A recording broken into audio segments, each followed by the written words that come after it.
On the surface, it seems like a pretty simple plan. Just build some apartments on a downtown parking lot.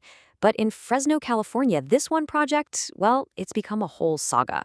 We're talking about a decade of delays, broken promises, and now a huge multi-million-dollar question mark hanging over the city's future. So listen to this. Just last year, Fresno's mayor, Jerry Dyer, came out and said this. He said, "I think we've learned from the mistakes of our past." He was talking about this very project, drawing a clear line in the sand. The message was simple, right? No more extensions, time's up. And yet, here we are. Just a few months later, that firm stance seems to have just vanished. Instead of cutting ties, the city is now thinking about loaning the project millions of dollars to keep it going. So what on earth happened? Why the complete 180? To figure this out, we have to look at what seems to be another, and I mean another, last chance for a project that's already had way more than its fair share of them. Okay, so the project at the heart of all this drama is called the Park at South Stadium Apartments. The big idea is to build an 8-story building right there on a prime downtown parking lot. But for more than a decade now, it's been completely stuck in limbo. So how did we even get here? To really get why this proposed loan is such a big deal, we've got to go back, like way back. This project's entire history is basically a highlight reel of delays and missed deadlines. Just take a look at this timeline. It really lays out the whole pattern. It all started way back in 2015 with a simple 120-day agreement. A year later, it gets a grant. Things seem to be moving, right? But then, nothing. Years just tick by.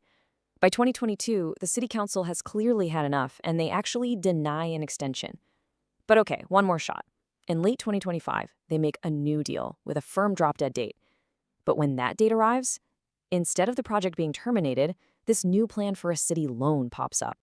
And these delays weren't just random. The real problem, the one that keeps coming up, is money. The developers have just consistently failed to get enough private financing to get this thing off the ground. They even tried to get a deal for student housing with the local community college, but that got rejected too. I mean, this project has been stalled for so long, it's actually been around longer than multiple city governments. And that brings us right back to today and the city's brand new proposal. And it is a bold one. It's basically a multi-million-dollar bet from the city itself, hoping to finally drag this project across the finish line. So let's talk numbers. The city administration is proposing a loan of about $11.7 million. And let's be clear, this is not a small chunk of change. It's a really significant investment of public money into what's supposed to be a private development. So, where's the money coming from? Well, the biggest piece of the pie, $8 million, is from a city fund set up specifically for downtown housing. The rest of it is a mix of state and federal funds. So, yeah, this is all public money being funneled into a private project. Now, in exchange for this financial lifeline, the developer has made one new promise. They've updated the plan to squeeze in a few more apartments, bumping the number up from 160 to 174. It's a pretty modest increase, but hey, it's something. And this all comes back to the mayor's really dramatic change of tune. I mean, just a few months ago, the talk was all about drop-dead dates and not repeating the mistakes of the past.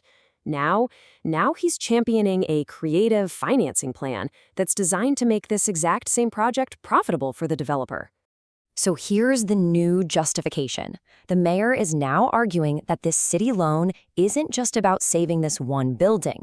He's framing it as the key to unlocking a much larger $82 million private investment.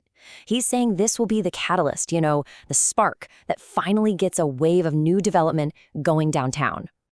So what's the big picture here? When you step back, this one decision really feels like a major crossroads moment for the future of downtown Fresno. Because this isn't just happening in a bubble, right? Revitalizing downtown has been a huge goal for Fresno for years. And this parking lot, it's a super visible, prime piece of real estate. Whatever happens here is going to send a really powerful message about the city's entire strategy.